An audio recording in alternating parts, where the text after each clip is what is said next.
Account deactivate कर दिया, तो ये कहाँ की डेमोक्रेसी है? भारतीय जनता पार्टी विरुद्ध कॉकरोच जनता पार्टी सीजेपी. मोठे मोठे गार केले गंमतमध्ये. सत्ताधारी भाजपाशी पंगा. ट्विटर अकाउंटवर बंदी. जिसका डर था वही हुआ. पहले इन लोगों ने हमारा अकाउंट हैक करने को ट्राई करा. जब इनसे हैक नहीं हुआ तो अब इन्होंने हमारा ट्विटर हैंडल इंडिया में बंद कर दिया है, बैन कर दिया है. Don't under estimate the power of Gen Z. कारण एक जोक म्हणून जन्माला आलेल्या कॉकरोच जनता पार्टीनं मोठे मोठे गार केलेत गंमतमध्ये.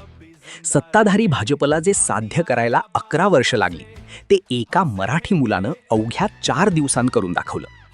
अभिजित दीपकी या मराठी तरुणानं गंमतमध्ये कॉकरोच जनता पार्टी हा पक्ष स्थापन केला आणि 96 तासात या झुरळ पार्टीचे तब्बल 16 मिलियनहून अधिक सदस्य झालेत.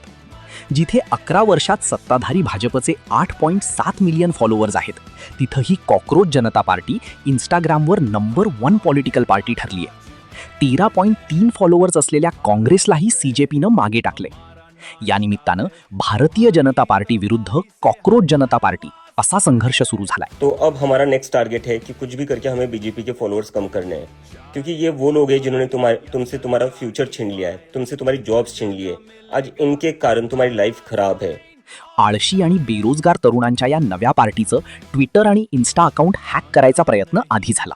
तो असफल ठरल्यानंतर आता त्यांचं ट्विटर अकाउंटच बंद करण्यात आलंय. आप सभी लोग देख सकते हैं ट्विटर पर जाकर कि हमारा कॉकरोच जनता पार्टी का ऑफिशियल ट्विटर हैंडल अभी इंडिया में नहीं दिख रहा है किसी को भी. तो मैं चाहता हूँ आप लोग सब आवाज़ उठाएं और आप लोग पूछे ये अकाउंट हैंडल क्यों बैन किया गया. दीपके हे सीजेपीचे संस्थापक असले तर या पक्षाच्या स्थापनेचं श्रेय द्यावं लागेल सुप्रीम कोर्टाचे सरन्यायाधीश जस्टिस सूर्यकांत यांना.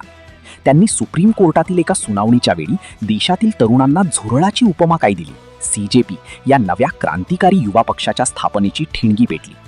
या झुरळ पार्टीचा 5 कलमी अजेंडा आणि पक्ष जॉईन करण्यासाठी काय अटी आहेत हे पाहिल्यानंतर तुम्हाला हसू आवरणार नाही.